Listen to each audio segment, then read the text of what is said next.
Chapter 9 Troubles. Days passed, and Bo began to learn all about the life that went on aboard Red Betsy.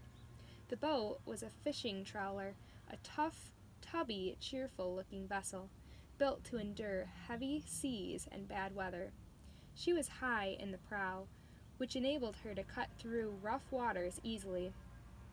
And on her aft deck was a strong winch with a block and tackle, nets, and other gear. Everything that a well-equipped fishing boat would need to get the fishing done.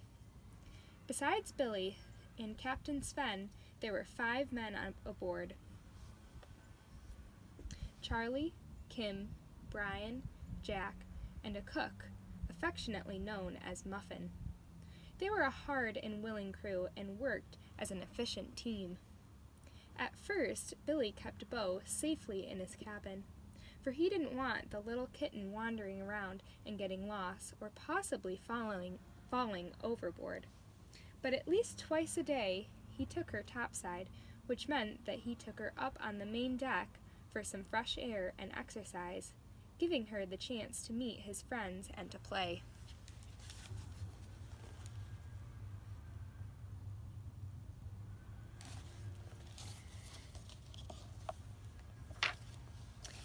Everyone loved Bo and made a great fuss over her.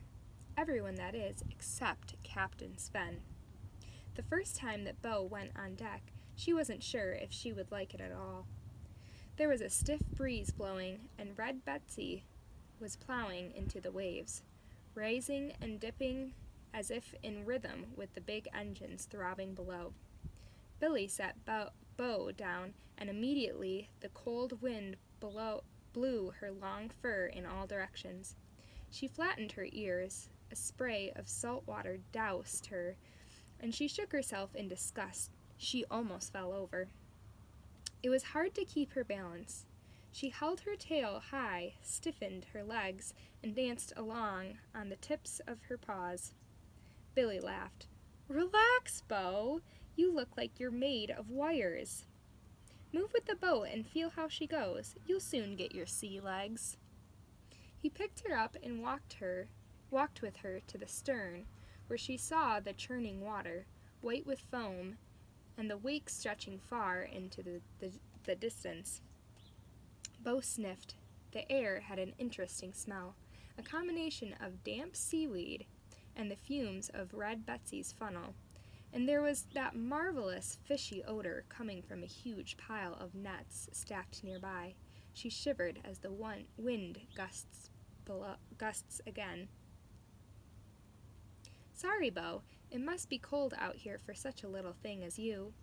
Billy opened the top of his jacket and folded it around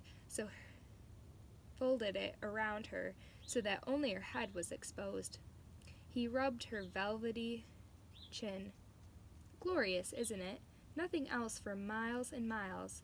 It's like the world belonged to us. And look at the red sky. We'll have fair weather tomorrow." Bo soon got used to going topside, and as Billy predicted, she quickly found her sea legs. The more she adjusted to life on board, the more Billy allowed her freedom. Within a week, she had found many comfortable, weatherproof observation posts from where she could watch all the activities of the fishing boat. The crew were kept very busy. Red Betsy was full of noise and movement, always creaking, groaning, her strong wooden beams adjusting to the pounding sea and the weather.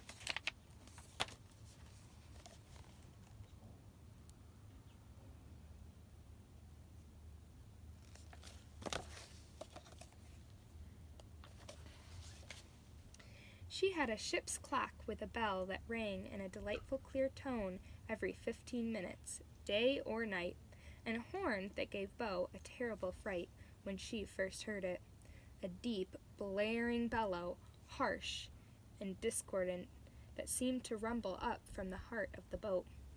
When Billy was alone on the bridge, Bo sat with him, and she would watch the big ship's wheel swinging first one way, then the other, thumping gently as it adjusted to the pressure from wind and water and the set of the rudder. There was a machine that Billy called sonar. It made a unique pinging sound when it was turned on, and somehow it was able to tell Billy when Red Betsy was close to a lot of fish. Best of all, Bo liked it when it was raining, for then Billy turned on the ship's big window wipers, and they swished and sloshed back and forth in a comforting way. One day, feeling particularly mischievous, she sprang at the wipers, but of course they were on the outside of the glass. Bo danced along the inside, leaping high and then crouching low, trying to catch them, making Billy laugh so hard that he was unable to prevent what happened next. Bo nudged his large mug of afternoon tea and upset its contents all over the sea charts and papers that were strewn across the console, just as Captain Svensson returned to the bridge. He saw the brown liquid spreading across his precious maps and roared in disapproval. "Mr. Bates!" Startled, Bo leaped onto the captain's chair and streaked off down the companionway. "Oh, sir, sorry, sir." Billy hastily tried to wipe up the tea with his sleeve, then his handkerchief, but it simply made things worse. "That dratted cat! That mangy, miserable, ratty piece of tat!" The captain began to scratch himself violently, and his face became red. "You'll buy me new charts, Mr. Bates, and I'll thank you to remember what I said. Keep that fur ball out of my sight." "Yes, Captain, absolutely." Billy was ashamed. The incident was not mentioned again, except by his crewmates, who teased him mercilessly. One day, a vast shoal of herring was spotted, and the sea was luminous with them. The huge net had been let out in the churning water. The cables of the winch strained to draw the heavy load towards the boat, then lift it out of the sea.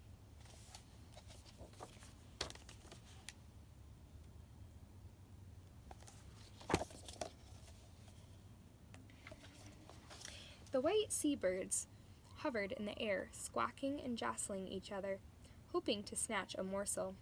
Bo watched in amazement as the big net, full to bursting with wriggling, shimmering fish, was slowly hoisted up and maneuvered over the deck, depositing great showers of water and seaweed. It hung for a moment above a large open hatch, and just as the boat leveled, it let loose a cascade, a brilliant, silvery, slithering stream of fish that tumbled out of the net and into the hold. Captain Svensson yelled, "Clear the lines! Close the cargo hatch! Look lively!" Bo was mesmerized, that means she was in amazement, by all those wonderful creatures that had been lifted so miraculously out of the sea. Where had they all been until now? Papa had said it was a big fish pond, but he had never hinted at how many fish would be in it. How she wished that he or Samson or Maximilian or Tubbs could be with her now. A few of the herring had escaped the net and were flip-flopping about the deck. Herring is a type of fish. Bo left her observation post and crawled forward on her belly. Then, steadying herself against the motion of the boat, she sprang in a mighty leap on one of the beautiful suspecting fish.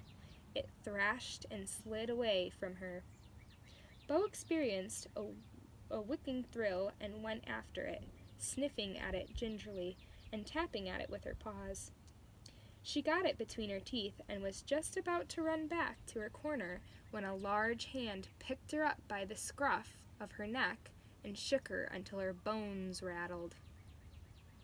She dropped the fish, twisting and turning in alarm, and found herself staring into the purple face of Captain Svensson. Mr. Bates! Sir! Billy came running, sensing trouble. I want this wretched piece of fluff off my deck and out of the way. He tossed Bo as if she were a rag doll. Billy caught her deftly. I've warned you about this, Mr. Bates. I don't want that cat spoiling good fish and costing me money. I don't want it around. I'll thank you to keep it locked up from now on. Aye, Captain. Billy sighed and took Bo to his cabin.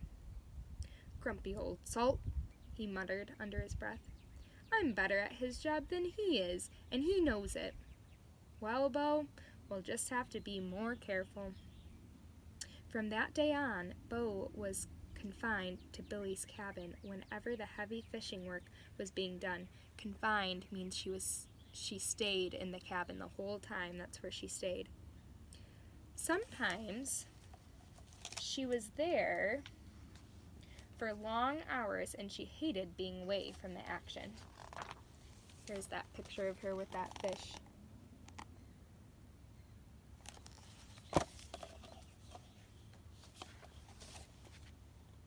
She could hear her friends moving about the deck above, and Captain Svensson shouting orders. There were intriguing screeches and slapping noises and thuds.